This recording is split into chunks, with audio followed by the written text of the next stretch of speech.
ओम आदि शंकराय नमः।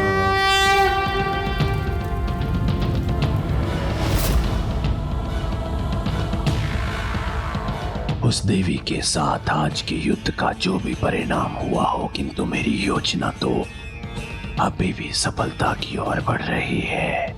असुर महानायक, हमें समर्पण कर देना चाहिए। विशाल, पराजय का, समर्पण का ये विचार भी कैसे आया तुम्हारे मन में? मेरे भ्राता हो तुम, 105 ब्रह्मांडों के विजेता, महानायक असुर भंडासुर के भ्राता। तुम इतने भीरू कैसे हो सकते हो? हम न कभी पराजित हुए हैं, ना होंगे। इसलिए बिना विलंब किए यहां पर सुरक्षित कवच बनाओ, जिससे वो देवियां अपने आक्रमण से हमें चकित ना कर सके। क्योंकि शीघ्र हम ऐसे अभेद्य ढाल की सुरक्षा प्राप्त करने जा रहे हैं, जिससे हम अजय बन जाएंगे।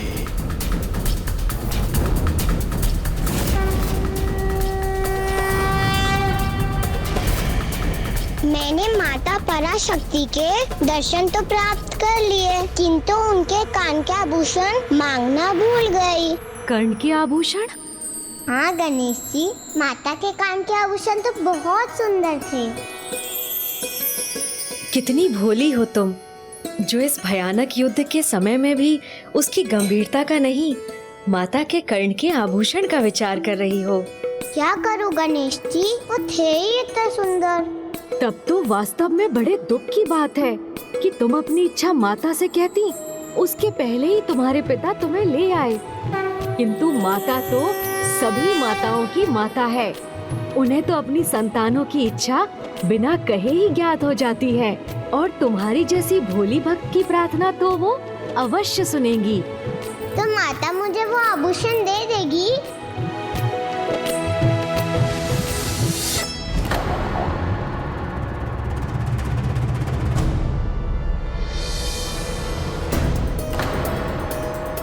गणेश जी, अब मैं प्रसन्न हुई तो मुझे आपकी चिंता सताने लगी, क्योंकि आप ऐसे ही मोदक खाते रहे तो आपका पेट ना फट जाए।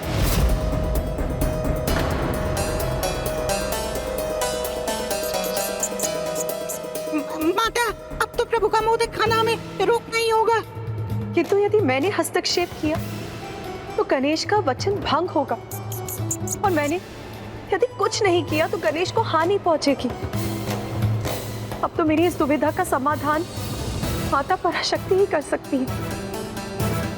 मुझे आज्ञा दीजिए माता, मैं अभी माता पराशक्ति के निकट जाकर उनसे सहायता मांगता हूँ।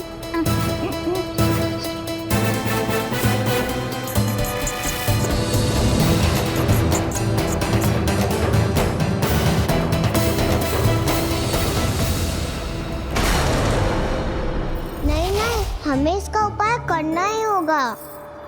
इस प्रकार कब तक मोदक खाते रहेंगे आप? आपके खाने के बाद भी इस मोदक की संख्या कम थोड़ी ना हो रही है। मैंने वचन दिया है, जब तक इस पात्र में मोदक समाप्त नहीं होंगे, मैं उन्हें ग्रहण करने पर विवश हूँ।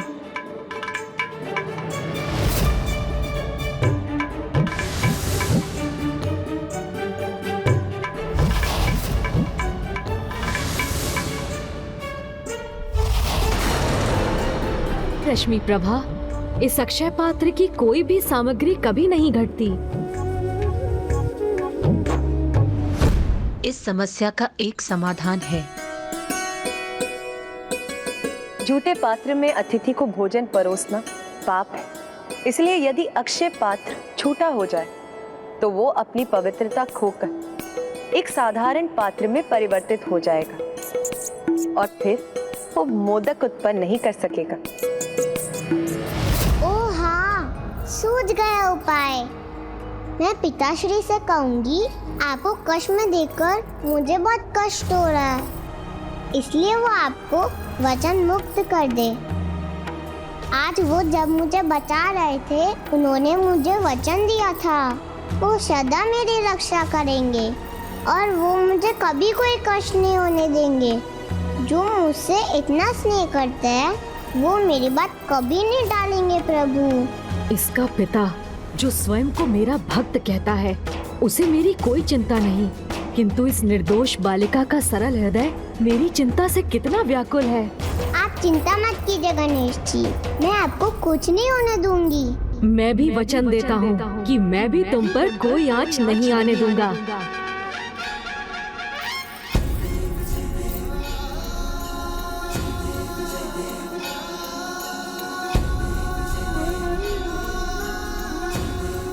मैं अभी जाकर पिताश्री को मनाती हूँ। भंडासुर अपनी पुत्री को दिया वचन भले ही ना निभाए, किंतु मुझे तो इन मोदकों को खाने का वचन निभाना ही होगा।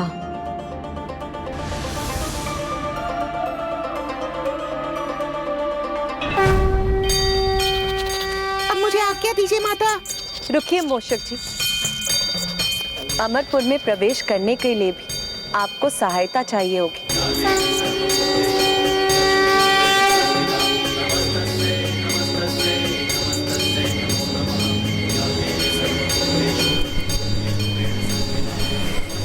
माता, ये पतंगा मेरी सहायता करेगा। हाँ मूषक जी, आप इस पर सवार हो जाइए। ये आपको अमरपुर के राजभवन के भीतर जाने का मार्ग दिखाएगा। उचित है माता।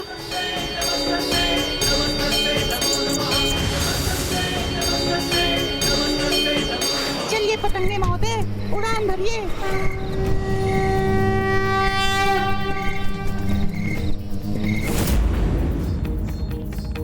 मुझे विश्वास है अब माता के आशीर्वाद से मूषक जी अवश्य सफल होंगे।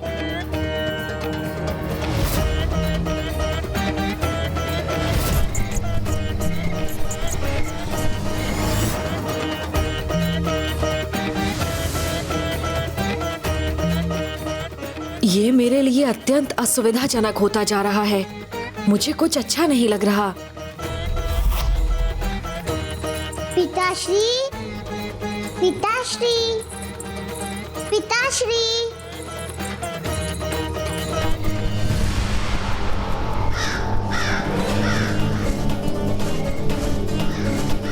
संभलिए पतंगे महोदय, हम तो सीधे इस काक के मुंह में प्रवेश कर रहे हैं जो हमें आहार बनाने पे आतुर है।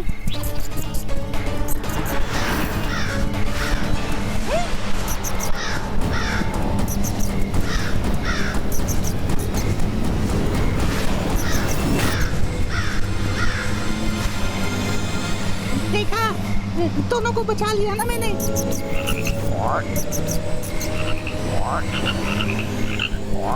मुड़िए पतंगे महोदय, मुड़िए। हम उनकी सहायता के लिए जा रहे हैं जो स्वयं विघ्नहर्ता है, फिर भी हमारे मार्ग में इतने विघ्न क्यों आ रहे हैं? हे प्रभु, हे विघ्नहर्ता गणेश जी, अब तो इस संकट से आपको ही हमारी रक्षा करनी होगी। ओ, समझ गया। ओम गण गणपते नमः, ओम ओम गण गणपते नमः। देखा पतंगे महोदय, प्रभु विघ्नहर्ता गणेश जी का स्मरण करने से हमारे मार्ग में कोई विघ्न नहीं आया ना। अब हम अवश्य इस राजभवन में प्रवेश कर सकेंगे।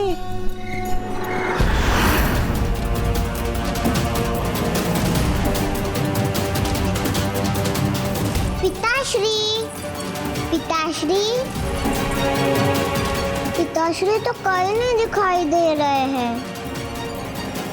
तो मैं गणेश जी की सहायता कैसे करूंगी?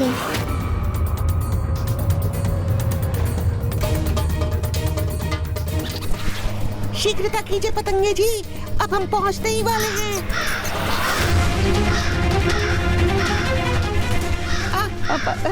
ये काक फिर क्यों लौट आया?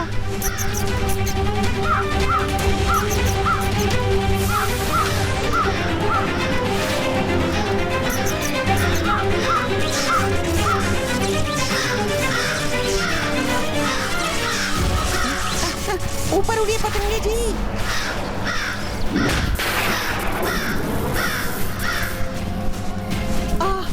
मैं ऊपर बाल बाल बच गए। प्रभु विघ्नहर्ता गणेश जी ने पुनः रक्षा की हमारी, अन्यथा भस्म हो जाते या इस काक का आहार बनते। किंतु अब तो इस सुरक्षा कवच को भेदकर हमें अंदर जाने की कोई युक्ति सोचनी होगी, क्योंकि मैं अपना कर्तव्य पूर्ण किए बिना कदापि नहीं लौटूंगा। मैंने तुम सभी को यहाँ इसीलिए बुलाया है ताकि तुम वो दृश्य देख सको जिसके कारण मैं आज की पराजय के बाद भी इतना निश्चिंत था।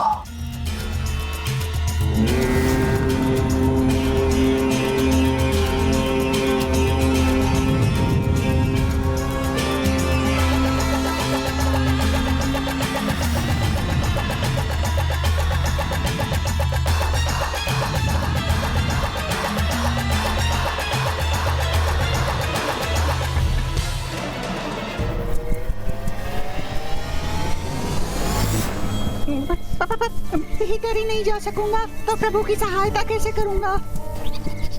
पतंगे महोदय, माता ने आपको मेरी सहायता के लिए भेजा था, तो मेरी सहायता कीजिए। आप मुझे उल्टी दिशा में क्यों ले जाने लगे? मुझे मेरे प्रभु के पास जाना है। आप कर क्या रहे हैं?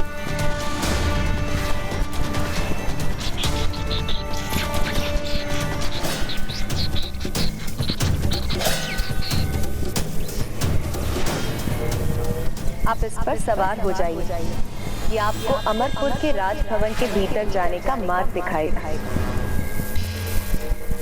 पतंगे महोदय,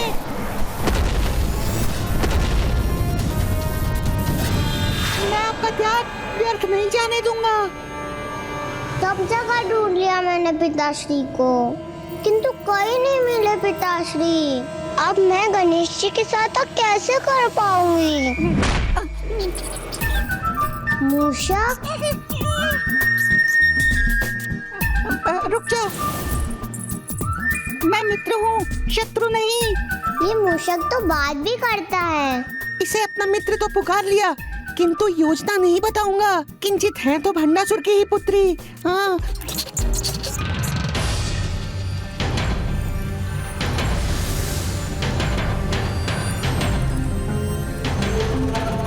मुझे यहाँ मूषक जी का आभास हो रहा है। वो यहाँ आए हैं तो आशा है भंडासुर की योजना को असफल करने की किसी युक्ति के साथ ही आए होंगे।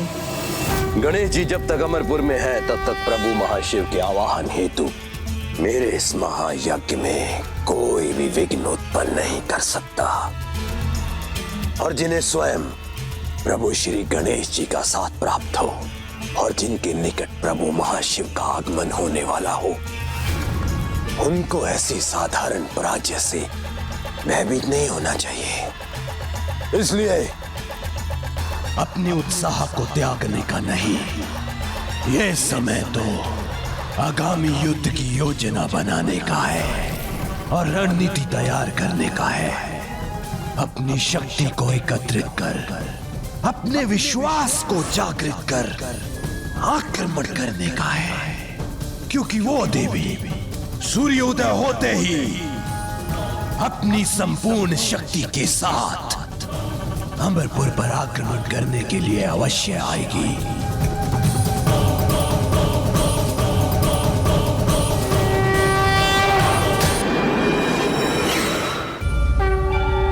प्रणाम माता। माता, भंडासुर तो पाप पर पाप ही करता जा रहा है। उसने गणेश जी को विवश किया है। प्रभु महाशिव का आवाहन अनुचित कारण से कर रहा है। आपके जगराता में अपनी बहन से विस्फोट करवाया, रात्रि में हम पर आक्रमण किया, तो अब तो उसे उसकी अनीति और अधर्म का दंड देने की आज्ञा दीजिए।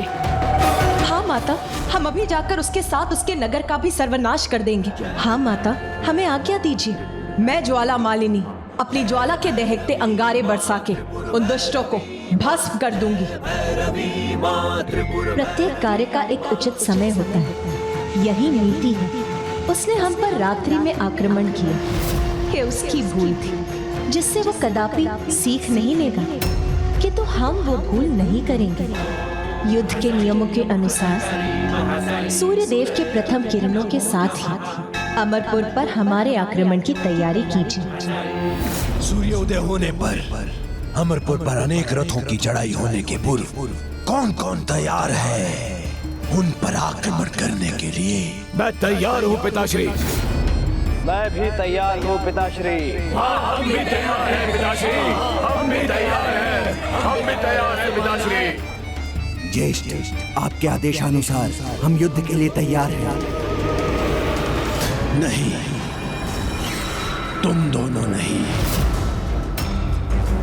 मेरे पुत्रों के साथ तुम्हारे पुत्र युद्ध करने जाएंगे। पुत्रों को युद्ध करना होगा, क्योंकि युवा रक्त को स्वयं को प्रमाणित करने का अवसर मिलना ही चाहिए। और इतना तो चलता है। 8 भंड पुत्रों के साथ हमारे सभी पुत्र सेना सहित युद्ध में प्रस्तुत होंगे असुर महानायक।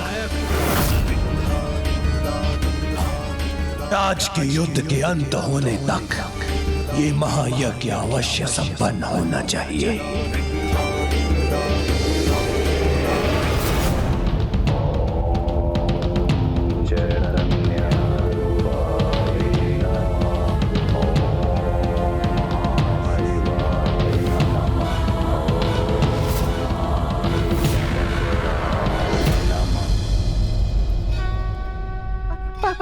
आज का युद्ध समाप्त होने से पूर्व मुझे अपना कार्य पूर्ण करना होगा।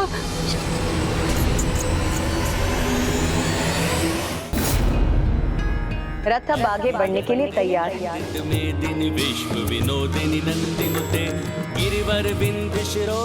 और आपने उचित कहा था, भंडासुर ने अपनी भूलों से कुछ नहीं सीखा। वो पुनः युद्ध के लिए अपनी सेना को एकत्रित कर रहा है। माता, कल उसके 17 महायोद्धाओं की पराजय के बाद अब वो अपने सर्वाधिक युद्ध कुशल योद्धाओं को भेजेगा। तो हमारी ओर से कौन देवियां युद्ध करेंगी?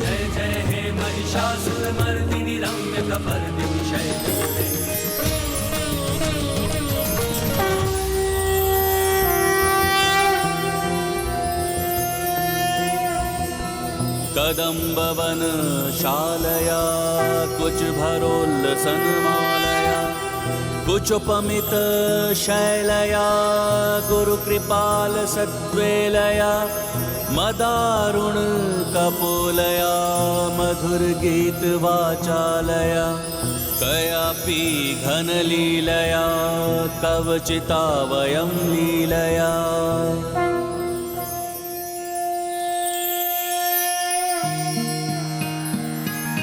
दुर्गा दुर्गतिशमुनी दुर्गा पत्ति निवारिणी दुर्गमच्छेदिनी दुर्ग साधिनी दुर्ग नाशिनी दुर्गतोद्धारिणी दुर्ग निहंत्री दुर्ग मापहा दुर्गम ज्ञानदा देवी बाल त्रिपुरा सुंदरी।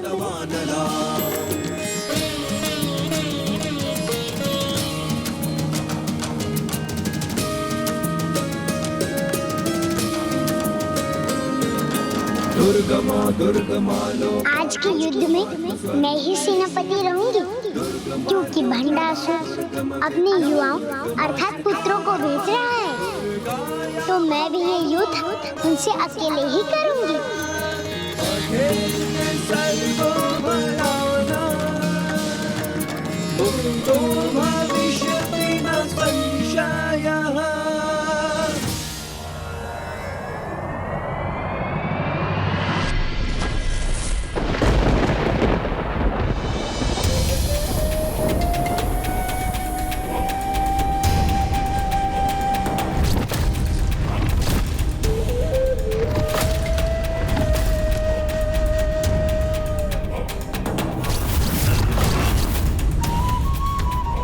मेरे युवा महारथी मिटा देंगे इन रथों को।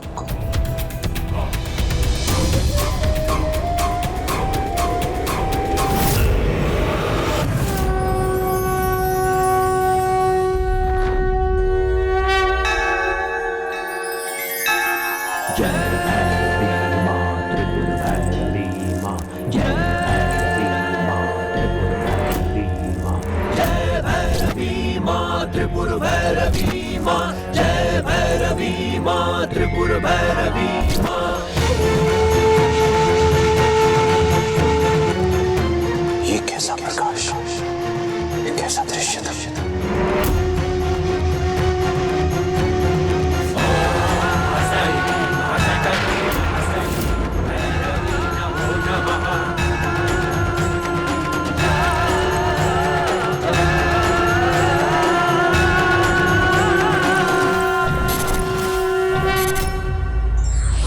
जो सज्जनता का अतिक्रमण करता है उसकी आयु, संपत्ति, यश, धर्म, पुण्य, आशीष, श्रेय नष्ट हो जाते हैं।